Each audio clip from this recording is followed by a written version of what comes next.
Dive into the world of English. Understanding, dive into something. Hello, everyone. Welcome back to our channel. Today, we're going to explore a fascinating phrase in the English language.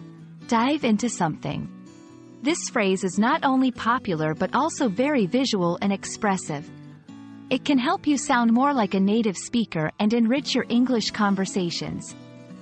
So, let's dive into what it means, how to use it, and see some examples in action.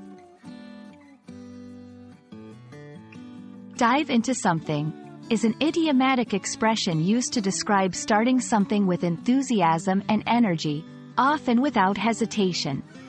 The imagery is similar to diving into a pool. It's about jumping in headfirst and being fully immersed in whatever you're doing. This can apply to physical activities, but it's also widely used for mental or emotional engagements, such as starting a new book, tackling a project, or learning a new skill.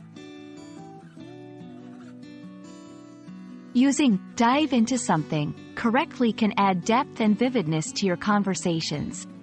Here are a few tips. Use it to express enthusiasm.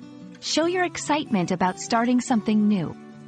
Combine it with various activities.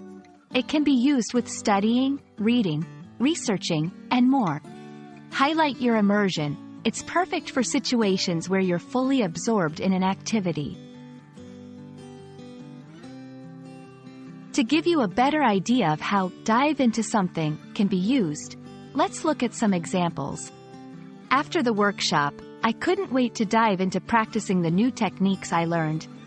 She dove into the novel, losing track of time as the story unfolded. We're diving into the project next week, so make sure you're ready. These sentences show the versatility and expressive power of the phrase, making your English sound more dynamic and engaging.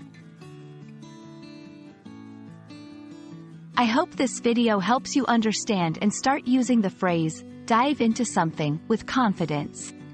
Remember, learning a language is all about immersion, so don't be afraid to dive into English and enjoy the journey. Thank you for watching, and we'll see you in the next video. Happy learning!